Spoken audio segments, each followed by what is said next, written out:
Thanks for joining us. I'm Chris Tanaka with a WBZ News Update. Arthur T. Demoulas has been fired as president and CEO of Market Basket following a unanimous vote by the company's board of directors. This happened yesterday after an unsuccessful mediation attempt.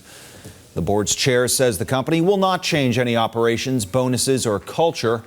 Arthur T. Demoulas was first suspended by the board in May, which accused him of planning a work stoppage.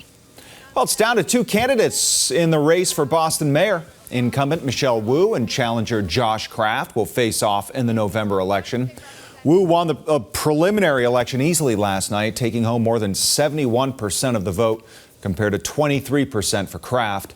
The deadline to register to vote for November's election is October 25th.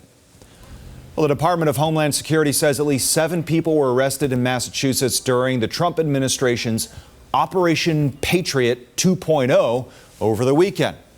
Video shows a man being detained yesterday morning in Lowell.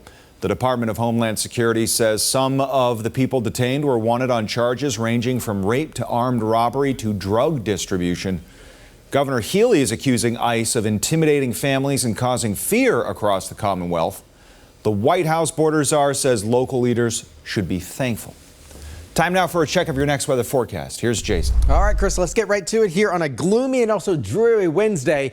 We're still going to be tracking this coastal low. That's actually already beginning to throw some spot showers, mainly along the coast there east of the Bourne Rotary and also down near the Buzzards Bay region, Martha's Vineyard, as well as the Cape, as well as Nantucket. Will be dealing with the brunt of these periodic showers later today. The good news is with this system, even though it's pulling in extra cloud cover for our Wednesday, it's going to be quickly moving on out. So by the evening and certainly by the overnight hours, much of the energy will be waning and moving on out of here, and we'll be back to clearing skies. This unfortunately is not the only day we're going to be dealing with some rain. We have more rain arriving between Sunday and Monday. But if you're only going to be on the Cape again for today, you're going to have some upper 60s in terms of temperatures, as well as some about 30% chance for some periodic showers.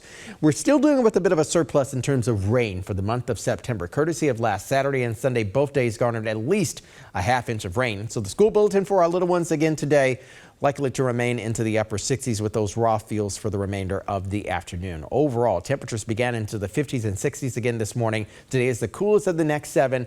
A nice little warm up on tap for us tomorrow as more sunshine heats up the surface. But back to the mid to low 70s for Friday into Saturday. Plenty of sunshine as we prepare ourselves for our next rain chances Sunday and to Monday of next week. That'll be a slowly crawling system, so it'll likely stretch over 2 days, but back dry as we look towards midweek next week, Chris. All right, Jason. This has been a WBZ News Update. I'm Chris Tanaka. Have a great day.